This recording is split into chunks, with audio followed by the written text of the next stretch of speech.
Guys, it's me Ogechi. Welcome to my channel. Welcome. So don't ask me why I'm wearing a hat indoors. Listen, I went out like this and I decided to film like this. I don't care what the weather looks like, and plus I think it looks good. So let's begin. This video is very much impromptu. I have no particular topic to speak about. I have just random thoughts in my head, and they have been bubbling in my head for such a long time, and I want to share it. So I'm going to start from the topic of self-confidence or self-esteem. So, and self-worth as well, all interlinked. You only discover your self-worth by looking into yourself. No one can tell you what you're worth unless you know for yourself what you're worth. The media cannot tell you, neither is the society. But what helps you determine your self-worth is the work that you've done in your life. So if for a number of years in your life you have not done anything, you've been sitting at home chilling, then your self-worth will be very low, hence why you have a lot of low self-confidence. But if you have been out there hustling and doing things, even though it's not working out, let me tell you, you have a self-worth, because from what you have done so far, you have built skills, you have built knowledge, you have built experiences, and these are the things that make up your self-worth. So skills, knowledge and experiences, they make up your self-worth. If you have been let's say for example, if you have been a, what would I put it, if you have often done some sort of volunteer job out of joy for helping others, and that particular volunteer work you've been doing for years is one of those things that you just do out of love for it, or just it comes naturally to you, that is the beginning of your finding of your self-worth, because that comes natural to you. Now what you need to think is, how am I going to develop that experience? And that's when that's when you develop the skills. I mean, this is when you start seeking for experiences, and experiences give you knowledge. So I'll give you an example. For a number of years, I'm looking at myself right now, for a number of years I have been working with young people. I just enjoy caring for people and helping. Listen, my dissertation when I was in school was helping behavior. I just enjoy helping and do not understand why people do not help. So I have been the type that love helping others starting from a young age. I didn't think of them as anything because it just comes naturally to me. If anyone says go and help, I'm going. Like, we move and we go help.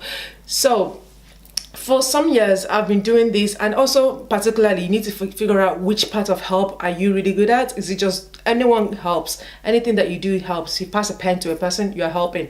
So you need to discover where your helping behavior or where your helping skills lies. I discover I enjoy working with young people, and for a number of years, it's not that I ever thought about it. I knew I love children, I knew I love working with young people, but I never really thought about it as that is something that I'm gifted at. But I discovered this year that that is actually a gift, because no one can do it like I do. It is actually a gift for me to work with young people, including children, babies, all the way to what you consider as young people. The government in the UK considers young people from the age of 16 to 29. But regardless, between that age group is what is considered as young people. But I discovered that I enjoyed working with young people, and my effort has been in that area for a number of years. And so when I discovered this, I decided to make it a purpose to apply for jobs that goes in those areas, and I've been improving and developing my skills in those areas. So I have discovered my own self-worth, and my self-worth is that I enjoy working with young people. I know who I am. Your identity also works with your job, and I align my job and my experiences to align with these things that I love working. I love helping people, and I enjoy working with young people. So those two qualities match up and make a perfect youth worker that I am. Okay, so next topic I'm going to talk about is Weighing children and self-confidence. It's still on self-confidence, but it's the part of the society and the media. And I was watching this particular news. I don't know if you guys watched it in the UK. And it was to do with children as young as 3 years old people. 3 years old being weighed for obesity sake or for their weight, to see if they are gaining weight.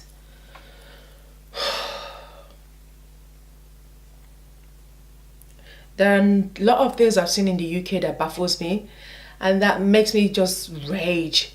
But then I'm like, this one is just beyond comprehension. Why in the world would you be weighing young people, children, not even young people, sorry, children? Why are you making them conscious of their weight as little as they are? I don't care if it's for public health, it's for anything. At that age, this is the time that you need to feed your child. You need to give your child the best of both worlds. And the best of both worlds is not by making them become aware of their weight. No, it's for you to encourage them. You are the one who is feeding them. So whatever you give to them is what they eat. So it's for the parents to feed them properly. It's not for the parents to know whether their child is weighing bigger or not. It's for that child. That weight should not have happened at all. But when I watched it, I'm like, I didn't even realize that they weigh children even from 10 years old. It's only recently they reduced it to 3 years old. Or is it 3 or 5? I can't remember exactly what age it was. That really annoyed me. I'm like, what are you guys doing? You are making children as young as 3 or 4 or 5 years old become so conscious of their weight. This is what brings down self-confidence. Actually, let's keep on self-confidence then. If you bring out self-confidence, brings out issues with self-worth. This don't they see it? It has a psychological impact in the children. So imagine if you're among friendship group, and then after the weight, let's say there's one of you that just overeating or obese, or if has more fat in them, not necessarily they're obese, and then they can be made fun of. Why? I've never seen any day when weighing a person ever reduce their weight. Healthy eating is encouraged, and I think that is the only thing that should be encouraged in young people. Healthy eating, not making their parents become aware of their children's age. There's so much parents has to think about, people. There's some down they have to think about their age, their weight. Let me give you an example. See how I look. I'll stand up and show you. See me. As slim as I am, do you know I ate so much when I was young? Listen, I'm not going to tell you what they called me at home, but I ate anything food on me. I personally, my own gene is different because obviously it didn't come out on me big. But what I realized is I use those things to grow. Listen, food helps you grow. Okay, so I hated it when I saw that thing. I'm like, yo, you guys are just making it worse for children, worse for parents to have to think about all these things. There's so much already pressure, social media, everything that is on the parents and on the children, and now you put in what weight gain on their head. I don't believe that children of that age should ever have to go through the process of being weighed for their age. Encouraging smart eating is more important than weighing. Anyways, that's my own thing about it. And lastly, have you heard learner drivers can now go on a motorway? I woke up this morning, put on the news, and then I heard that learner drivers could put on a motorway. Who said so? And they said it will make it safer for them and give them more confidence to go on a motorway when they pass their exams. No, there is a reason why there is this after process of going on a motorway. I don't know what they call it. Is it Pass Plus or something like that? That gives you an opportunity to go on a motorway and learn how to drive. How am I going to be avoiding learner drivers on the road and then have to avoid them on the motorway? That is ridiculous, people.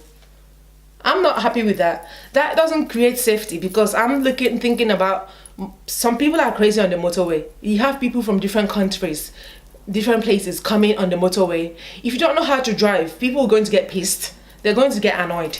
So please, my people, there is no need for your learner drivers to go on the motorway yet. Let them pass the test. Rather, I think the better idea would be, if they pass the test, then make it a mandatory thing that they are given a week to learn to drive on the motorway. Make it free as well. Make it mandatory, make it free. Rather than making them learn on the motorway. What? That just blew my mind when I heard that. No. Please.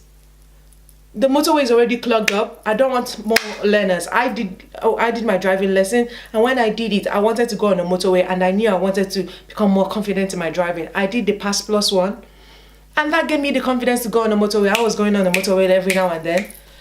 I didn't even wait. I think it was the following day or next week, I was on the motorway.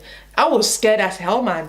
But hey, as I continue driving, I'm the type, like, even if I'm scared, I'll keep going. As I continue driving, I gained the confidence. And you can never gain enough confidence by doing a learner driver. A learner driver already panics when they see little, what is it called? It's not even lorries. What we you know, the semi-lorry one, I don't know what it's called. The big vans, or big cars going past. Now you want to put them on a motorway when there's big lorries, little cars, small cars, big cars, medium cars rolling around everywhere, not waiting. That motorway is not that safe, you know. It can be so dangerous. So please, government, why didn't you consult us when you made this decision? If you want to help learner drivers, make it free, that after they pass their test, they can do the Pass Plus for free. That is the best way to ensure safety. Because imagine if they have accidents, that would be on your head. Really, because you're the one telling them that they should be able to go to a motorway. I know there are strict regulations. You have to have your instructor, the 2-double controller. Hello, things do happen on the motorway. You don't know who you meet there. So that is my own two cents on those things. Well, this is kind of a random topic, and things are affecting the society. So if you want more videos like this, keep watching. And thank you. Take care. Bye.